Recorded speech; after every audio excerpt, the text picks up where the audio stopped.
Bab 2870. Ternyata kakak kedua. Menghadapi pancaran pedang yang menggetarkan langit, dengan suara rendah, Erikin langsung menggunakan jurus tarian naga. Sebelumnya, karena berencana menangkap orang berjubah hitam ini hidup-hidup, Erikin hanya menggunakan teknik naga terbang. Sekarang ilmu dewa tingkat 4 digunakan, 9 naga api emas mengaum menuju cahaya pedang. Meskipun seni pedang jurus ketiga ayahnya cukup kuat, namun di bawah 9 naga api, ketajamannya masih sedikit aus. Akhirnya asapnya hilang. Cahaya pedang tebasan membelah tanah maupun naga api suci tidak hilang. Orang berjubah hitam juga terkejut dan tangannya gemetar. Tak disangka, penggunaan tebasan membelah tanah berhasil ditangkis oleh Erikin. Dan orang ini, mengapa tahu begitu banyak jenis api suci, semakin terlihat seperti saudara keempat. Namun selanjutnya, yang membuat orang berjubah hitam hampir pingsan.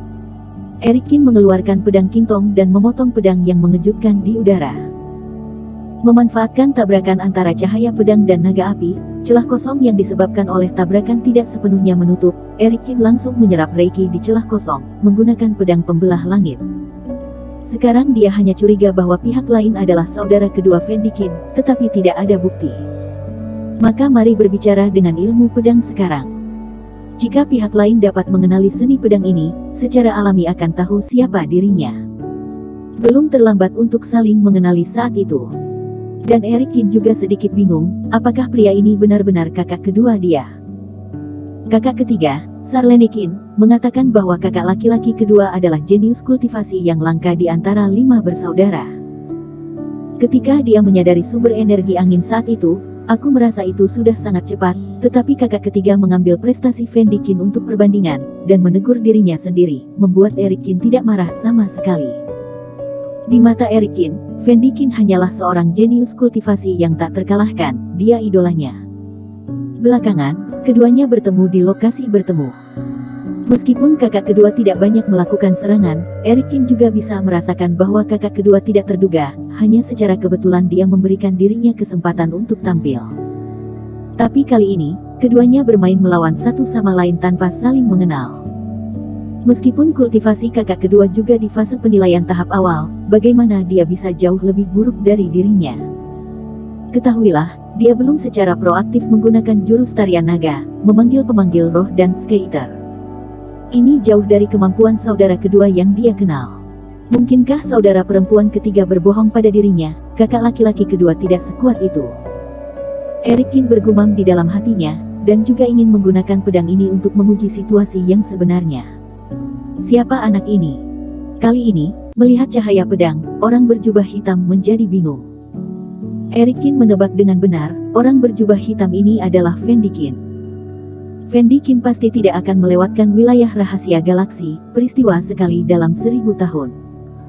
Jadi meskipun pegunungan sihir jauh dari dinasti Kaisar Qin, dia tiba di sini lebih awal. Dan Fendikin merasa bahwa dia beruntung, jadi dia berlari ke tanah klan iblis dengan santai, berniat mencoba peruntungannya untuk melihat apakah dia bisa menemukan tempat warisan atau harta peninggalan zaman kuno. Akibatnya, dengan pengalaman dan bakat yang dikumpulkan Fendikin selama bertahun-tahun, dia menemukan pavilion linglong yang tersembunyi ini dalam beberapa hari. Hanya saja Fendikin juga sangat tidak berdaya, sebelum dia sempat menghancurkan sinar merah di samping mayat, Erikin dan yang lainnya juga datang ke sini. Syukurlah, dia sengaja menggunakan trik pada tikus siluman dan formasi pavilion linglong sebelumnya, dan menunda kedatangan mereka. Tapi tidak menyangka masih ada 2 orang yang cerdik, diam-diam bersembunyi di atasnya. Erikin juga menjebaknya kembali, dan dia hampir saja menyingkirkan kejaran Erikin.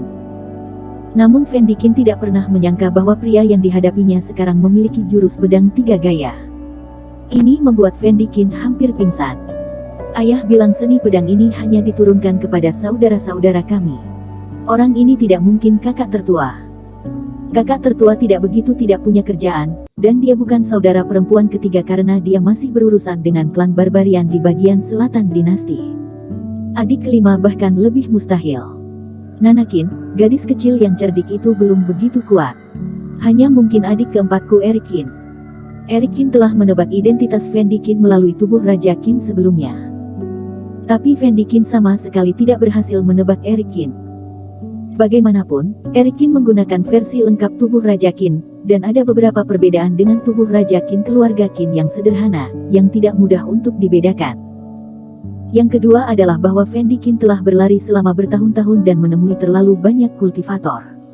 Di antaranya ada juga yang mengetahui jalan api suci. Sampai Eric Qin menggunakan teknik naga terbang, barulah Fendi Qin menebak Eric Qin. Jadi begitu melihat pedang pembelah langit ini, Fendi Qin hanya bereaksi setelah beberapa saat. Namun kali ini, wajah Fendi Qin tiba-tiba menjadi masam. Celaka. Apakah citra dirinya sebagai kakak kedua idola akan hancur?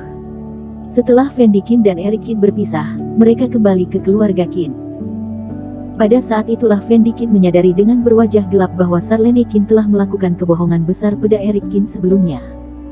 Katanya, pada usia 3 tahun, dia membentuk fondasi, tahap jiwa murni pada usia 5 tahun, dan pembagian jiwa pada usia 20 tahun.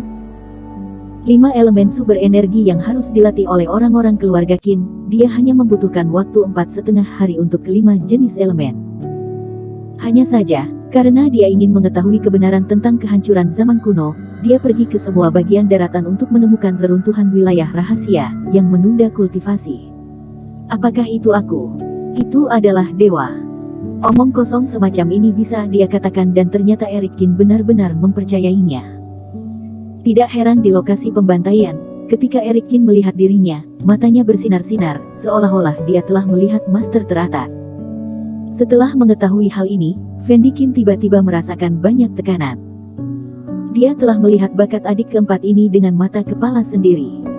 Terobosan seperti minum air, jika bertemu lain kali, Eric Qin akan mengunggulinya, bukankah itu memalukan? Apa yang membuat Fendi Qin sangat bersemangat adalah dia berjanji pada Eric Qin bahwa mereka berdua akan berlatih dengan baik ketika dia kembali. Jika dia dipukuli babak belur oleh Eric Qin di depan keluarganya, wajah apa yang akan dia miliki untuk tinggal di rumah?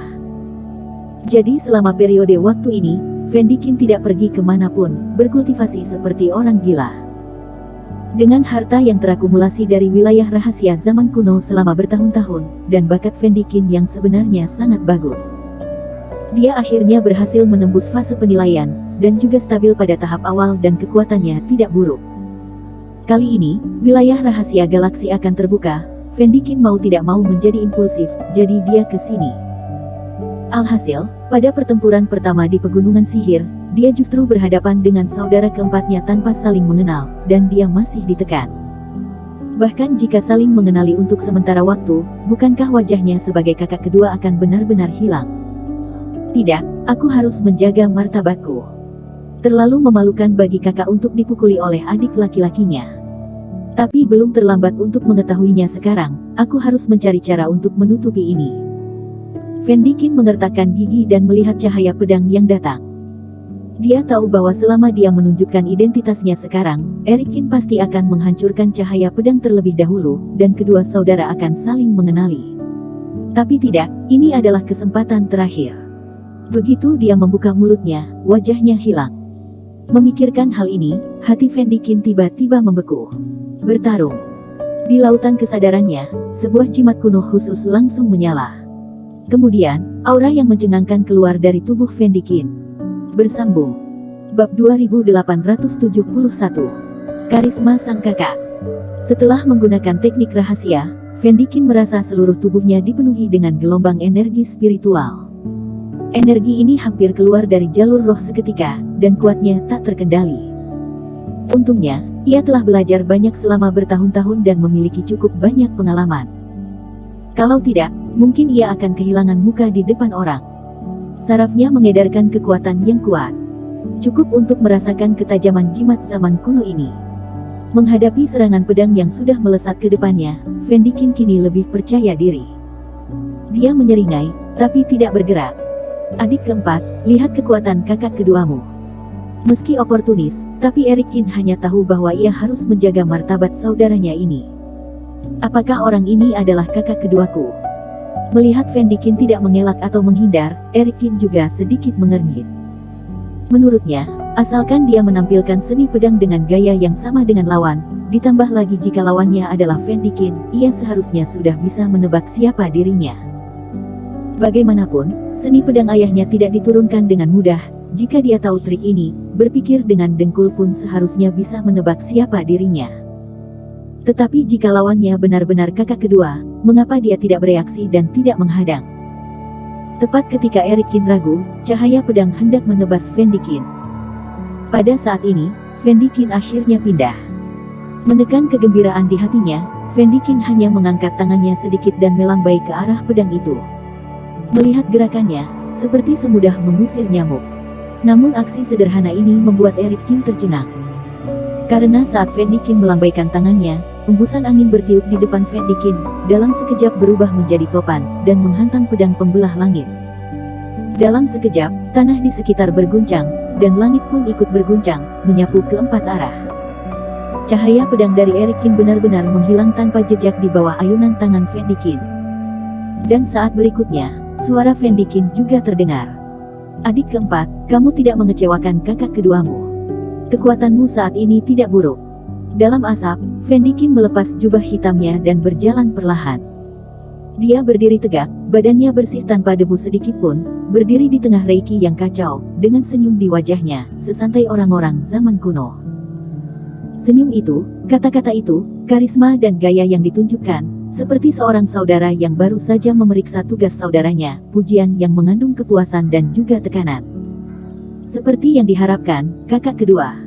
Ketika Erikin melihat Vendikin menunjukkan wajah aslinya, dia merasa lega dan tentu saja, dia tidak salah menebak.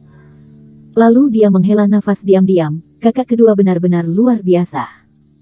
Hempasan biasa, yang terlihat santai dan tak bertenaga, dengan mudah menebas pedang pembelah langit yang dia keluarkan dengan sekuat tenaga. Kekuatan seperti ini, ia sendiri tentu tidak bisa melakukannya. Kekuatan kakak kedua, seperti yang dikatakan kakak ketiga, benar-benar tidak terduga. Terlebih lagi, tidak heran jika Vendikin membiarkan dirinya dipukuli olehnya tadi, dan Erikin pun mengerti bahwa kakak kedua sudah mengenali identitasnya sejak lama, dan dengan sengaja ingin menguji dirinya. Menunjukkan kelemahan pada Erikin terlebih dahulu, dan dia akan memiliki lebih banyak kesempatan untuk menunjukkan kebolehannya. Lagian, ia sendiri telah mengenali identitas lawan melalui tubuh Rajakin, bagaimana mungkin seorang jenius seperti kakak kedua bisa tidak tahu. Kakak kedua, kamu terlalu kuat. Saya belum pernah bertemu seorang kultivator yang bisa menghadang gerakan ini dengan mudah. Erikin terbang ke bawah dan berdiri di depan Vendikin dengan senyum lebar di wajahnya. Kedua saudara itu telah dipertemukan kembali sejak lapangan pembunuhan, dan tentu saja tampak cukup mesra. Pedang pembelah langit ayah, kamu telah menguasainya, dan sangat bagus. Tapi ini karena kamu bertemu denganku. Jika orang lain, satu tebasan pedang ini pasti sudah mematikan mereka secara langsung. Melihat wajah kekaguman Erikin, diam-diam Vendikin merasa senang lalu memuji Erikin. Pada saat yang sama, membuat Erikin tidak meragukan kekuatannya sendiri, dan juga memperdalam kekagumannya pada dirinya. Kali ini rasanya berlagak seperti ini tidak sia-sia. Namun, mengingat kekuatan pedang tadi, Vendikin tidak tahan untuk tidak menggigil dengan tangan kanannya terselip di lengan bajunya. Kekuatan pedang Erikin sangatlah ganas, bahkan sedikit di luar imajinasinya. Barusan ia memang berlagak terlalu besar, tangannya hampir saja putus. Untungnya ia beruntung dan akhirnya bisa menghadangnya. Melihat Vendikin begitu kuat, Erikin juga memiliki keinginan untuk bersaing. Kakak kedua, selain pedang pembelah langit ayah, saya juga memiliki ilmu dewa tingkat 4 yang cukup kuat. Bagaimana kalau coba lagi dan beri saya beberapa petunjuk? Erikin berkata dengan penuh semangat dengan ekspresi di wajahnya. Mendengar kata-kata itu, Vendikin tetap tersenyum di wajahnya, tetapi dia menjadi sedikit tidak tenang, dan hatinya semakin bergetar. Lupakan saja, cukup sampai di sini. Ini adalah tanah klan iblis. Kita sudah cukup berisik. Dan teman-temanmu juga akan segera datang. Lelucon apa ini? Waktu jimat gioknya hampir berakhir, dan setelah cahaya jimat giok menghilang, ia akan menghadapi serangan balasan, dan kekuatannya akan jatuh dalam waktu singkat. Jika menerima ilmu dewa tingkat 4 darinya lagi, ia tentu hanya akan ditumbangkan olehnya. Kalau begitu tak perlu lagi membicarakan muka, pasti akan malu setengah mati. Temanku. Erikin menoleh dan melihat beberapa bayangan yang terbang ke arahnya dari langit. Ia juga sedikit terkejut, Queen Lee tidak tahu dibawa kemana oleh tubuh cloning kakak kedua, yang terbang ke arahnya saat ini adalah Buldor Chen dan Yilano Deng. Melihat hubungan Eric Qin dan Fendi Qin yang cukup harmonis, mata Yilano Deng langsung merah.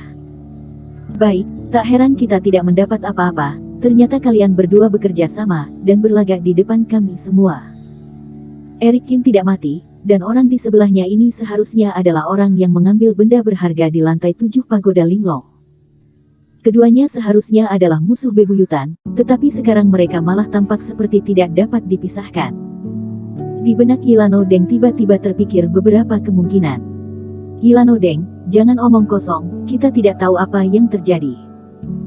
Michelle Zhang mengerutkan kening, meski dia juga sedikit heran kenapa Eric Qin bisa bersama si jubah hitam, tapi sejak bersamanya sebelumnya, Eric Qin bukanlah orang seperti itu.